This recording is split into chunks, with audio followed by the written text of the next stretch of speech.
இஸ்லாத்தின் பார்வையில் நட்பண்புகளின் முக்கியத்துவம். இஸ்லாம் என்பது வெறும் ஒரு மார்க்கம் மட்டுமல்ல, இஸ்லாம் என்பது நற்குணங்களின் பயிற்சி பாசறை. இஸ்லாம் வெறும் இபாதத்துக்களை மாத்திரம் வலியுறுத்தவில்லை, இவ்விபாதத்துக்களை உயிரூட்டும் நட்பண்புகளையும் வலியுறுத்துகின்றது. இஸ்லாத்தின் பார்வையில் ஒரு மனிதனை உயர்த்துவது அவனது நல்ல குணங்கள் தான். இதனால் தான் நற்குணங்களின் முழு வடிவமாய் அகிலத்தாருக்கு ஒரு அருட்கொடையாக நம் கண்மணி நாயகம் ஸல்லல்லாஹு அலைஹி வஸல்லம் அவர்கள் அல்லாஹ்வால் நபியாக அனுப்பப்பட்டார்கள். நிச்சயமாக நான் நட்பண்புகளை பூர்ணப்படுத்தவே இச்சமூகத்துக்கு நபியாக அனுப்பப்பட்டேன் என கண்மணி நாயகம் ஸல்லல்லாஹு அலைஹி வஸல்லம் அவர்கள் கூறினார்கள். நட்பண்புகளை வலியுறுத்தும் பல சம்பவங்கள் நம் முன் இருந்த போதிலும் ஒரு சம்பவத்தை முன்வைக்கின்றேன். ஒரு நாள் நபிகள் நாயகம் ஸல்லல்லாஹு அலைஹி வஸல்லம் அவர்கள் ஒரு பெண்ணை பற்றி சஹாபாக்களிடம் கூறினார்கள். அப்பெண் இரவு முழுவதும் அல்லாஹ்வை நின்று வணங்கி வந்தாள், பகல் முழுவதும் நோன்பு நோற்றாள், ஆனாலும் அவள் நரகவாசி என நபி ஸல்லல்லாஹு அலைஹி வஸல்லம் அவர்கள் கூறினார்கள்.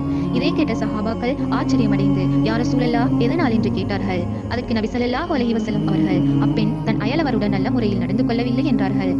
ஆதாரம் முஸ்னத் அஹ்மத். இந்த ஹதீஸிலிருந்து விளங்கிக் கொள்வது என்ன? நாங்கள் எவ்வளவு நல்ல அமல்கள் செய்த போதிலும் நம்மிடத்தில் நட்பண்புகள் என்று ஒன்று இல்லாவிட்டால் நாம் செய்த அமல்களில் எந்த பலனும் இல்லை. இதனால் தான் நபி அவர்கள் நல்ல அமல்களுடன் சேர்த்து நட்பண்புகளையும் வளர்த்துக் கொள்ளுமாறு வலியுறுத்தினார்கள். இறுதியாக நட்பண்புகளுக்காக நபிகளார் கற்றுத்தந்த ஒரு துவா, அல்லாஹும்ம கமா ஹஸ்ஸன்த ஹல்கி ஃபஹஸ்ஸின் ஹுலூகி. யா அல்லாஹ், எனது புறத்தோற்றத்தை நீ எவ்வாறு அழகுபடுத்தினாயோ அதுபோல எனது குணங்களையும் அழகாக்குவாயாக.